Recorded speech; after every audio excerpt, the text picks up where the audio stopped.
this is just something I put together. I thought I'd share. I was lucky enough to get to NSSpain last month by pitching to my boss to say I really wanted to go, and it was a conference, and I've been trying to hire for a while. I thought it was good to tap into a new pool of community.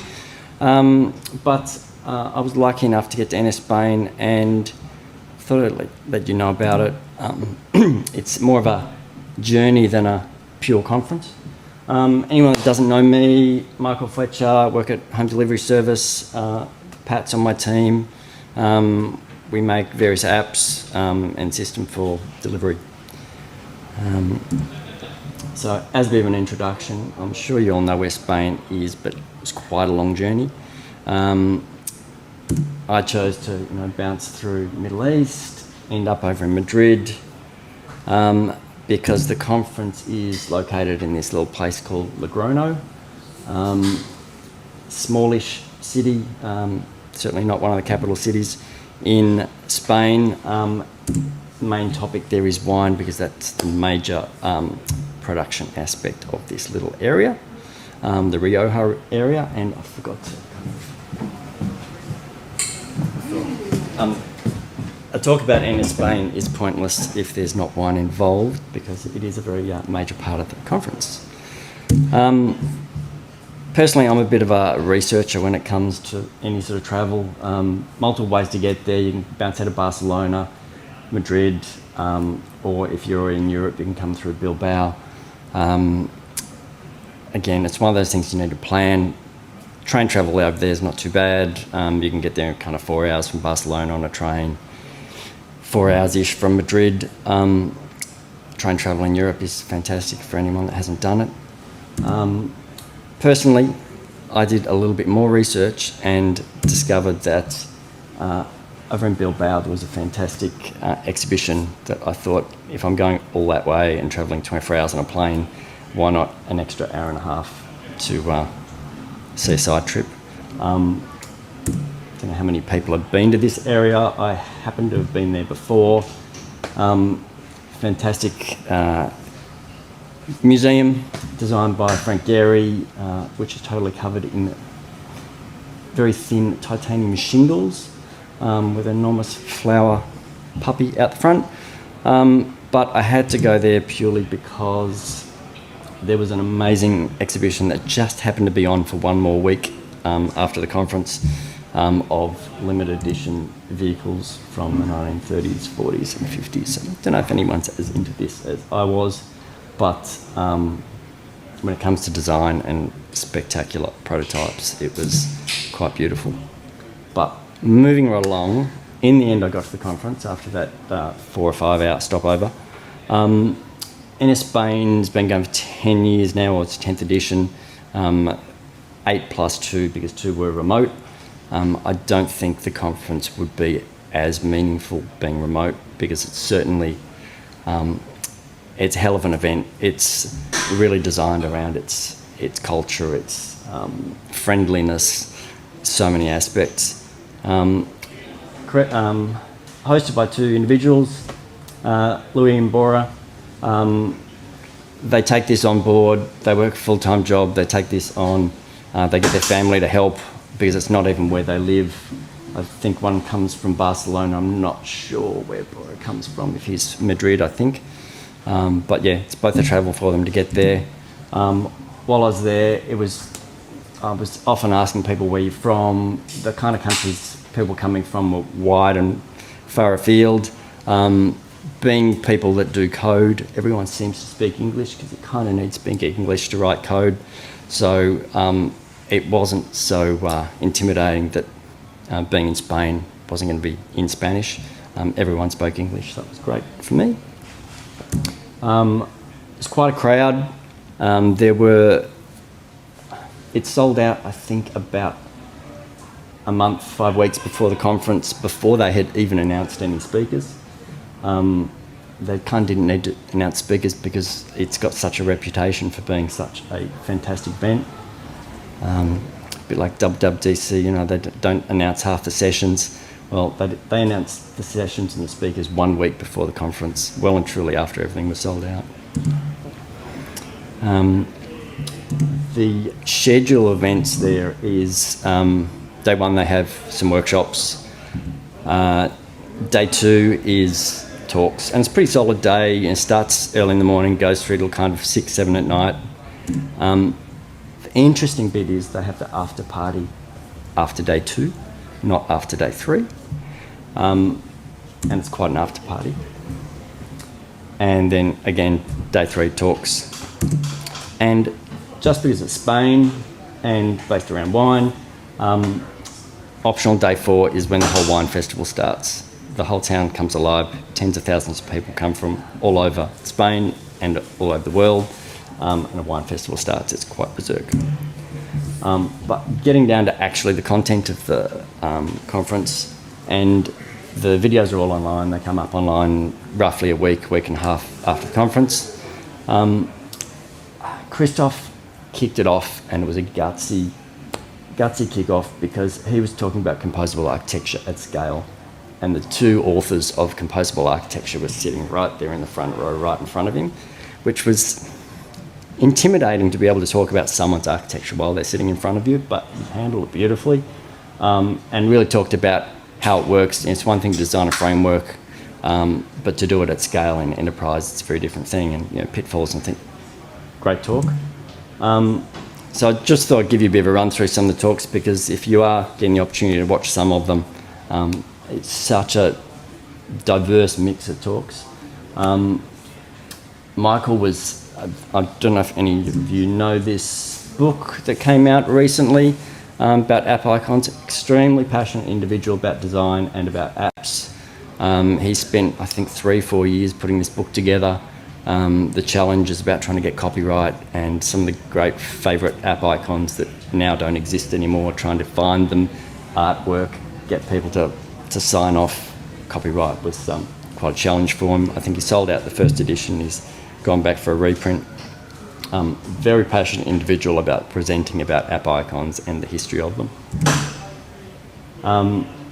Brandon, he was one of the last talks, and talking about the Swift UI navigation stack, really doing some great coding on the fly about what you can make it do, pushing it, and pushing it in the end to be able to do routing through a navigation stack. JP, this was an intriguing one. He's at Lyft and talking about what can go wrong with network stack. It's all kind of horror stories that none of us hopefully have to deal with, but intriguing nonetheless. Adam's at Netflix, and this is a very UI-based one as well.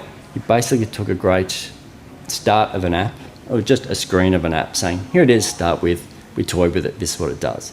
Now, what can we do that's really simple to interact with it, to make it a nicer experience? A couple of simple things, some live coding, and it was just amazing to see it went from something totally bland, simple, to something interactive and playful, with just a little bit of code movement. This one intrigued me as well. GoodNotes, popular iOS app, has been around for a while, trying to reuse Swift code using WebAssembly. To me, blew my mind that they would even go down that track. Interesting, very interesting. This is one of the most humorous ones. Matthias was a comedian on stage, a passionate Italian individual. I got up there in his boxer shorts to give the talk, talking about SoundCloud, giving a really good appraisal of the architecture and the complexity, and how that interacts with moving to Swift UI. Humorous talk, very honest about architectural decisions that they'd made and how that creates complexity. Auto was there as well. A lot of you might know of Auto because he created I wrote CocoaHeads there. That was the wrong thing to write. What am I looking for? The word is CocoaPods, yes. So a bit of a history wrap-up of 10 years of CocoaPods, and why decisions were made in the way they were. It was a really honest, appraisal of a lot of the work that he'd done. But intriguingly, he said that CocoaPods is actually busier than it ever has been, not so much from the iOS community, but from the Android community, which is kind of interesting. But yeah, just giving a really honest look back of if I'd done this different, or would I have chose to do this differently in different context. So all the videos are up there now, which is great to see. And I put this up as the glass half empty, half full. It's one thing to kind of watch the videos, but it's really only half the conference. The ability to talk to all these people, everyone makes themselves extremely available. 350 odd people at a conference, it's small enough but big enough. I found myself sitting in the audience chatting to people and then discovering they're getting up on stage for the next talk. Oh, you're that guy. Oh, I didn't even realise. But everyone's just so up for a chat. I suppose they've all travelled there. They've all come away from home. No one's involved in having to get home to children or anything like that because everyone's on a journey. So everyone was just a delight to chat to. But as I said, it's not just a tech conference.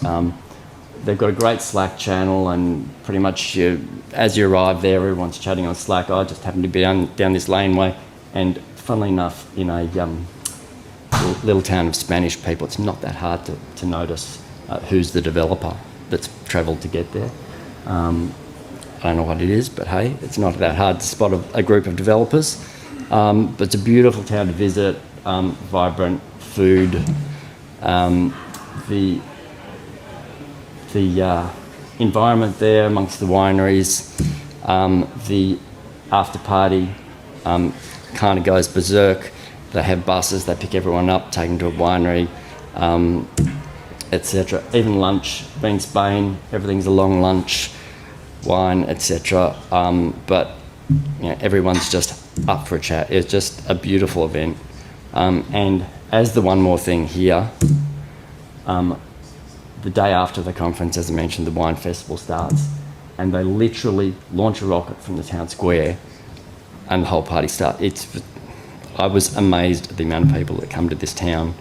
And these are all guys from the conference, they're all participating as well, and it's always also a good time for a chat and get to know everyone. It was an amazing event. I'm so glad I went, and I would encourage anyone, if they feel like to travel's back on again now, and anyone need any advice at getting there, I'm up for it. So that's about all I have to share with you.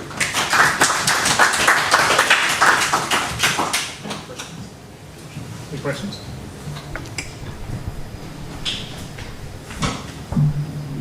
So you've got a bottle of wine sitting there. Mm-hmm. I am prepared to open it if anyone wants to share it with me. Tasting notes? I haven't bought this one before. I bought it on the way here. I had a really nice couple of bottles I brought back from Spain with me, but I wasn't prepared to bring them with me.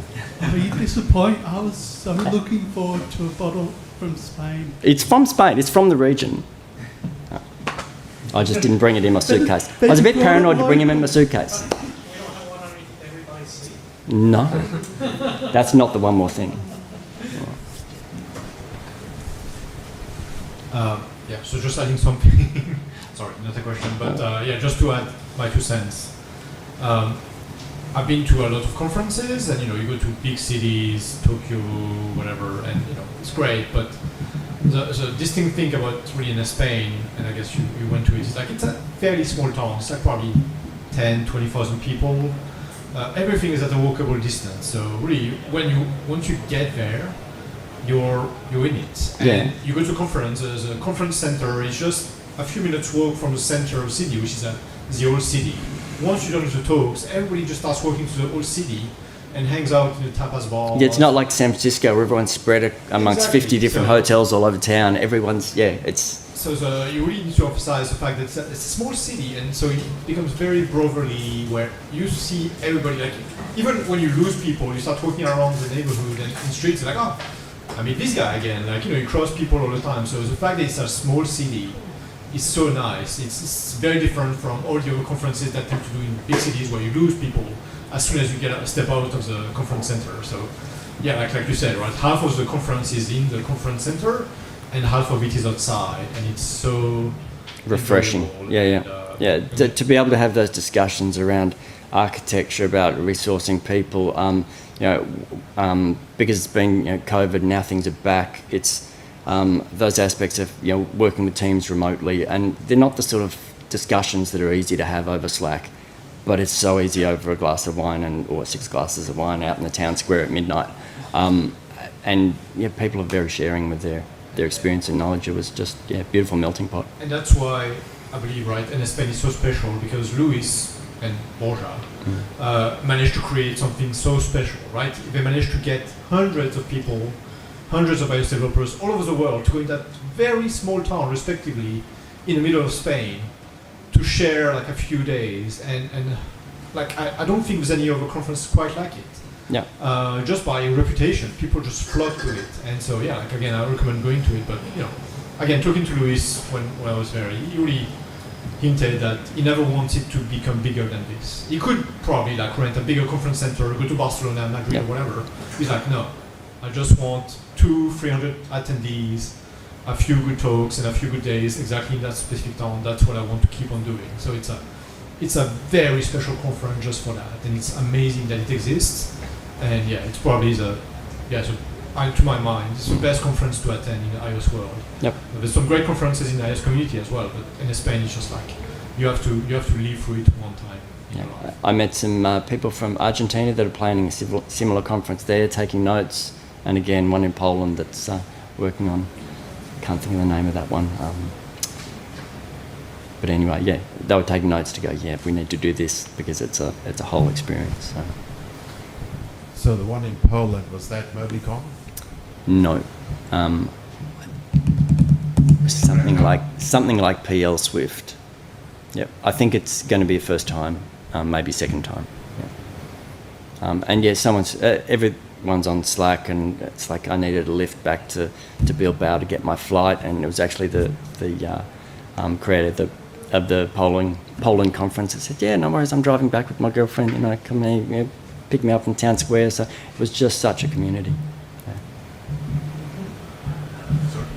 How about accommodation? We just got problem with accommodation. It's very inexpensive. Being Spain, you could find a hotel for $80 to $100 a night if you need one. Isn't enough room in such a small town for everyone? No, I suppose unlike San Francisco, when there's a conference hall in town, it's hard to get hotels and they're ridiculously expensive. The only hard thing was because the wine festival started on Saturday, accommodation on Saturday night's expensive or hard to get unless you book ahead. I was crazy. I booked 3 weeks ahead. So, if I'd planned ahead, and I would encourage anyone going, plan ahead, just go. There's an American brand name hotel that's near the conference center. I forget which one it is. Do you remember? Is it Hilton or something like that? What is this about? The Marriott's 5 minutes walk. That's where I stayed. What NSSpain extend for? Do you know? It's just NS, Next step. Yeah. It's a big for Microsoft users or. It's in general. It's Apple-ish development community. Most of it's kind of iOS-ish, a bit like us all here. Whereas MobiCon, which is in Poland about 2 to 3 weeks later, covers both tracks. There's both Android. Yeah. There's not 2 tracks in this. It's just single track. That makes it nice and easy. That's great thing. You don't have to make any decisions. Yep. You just sit there.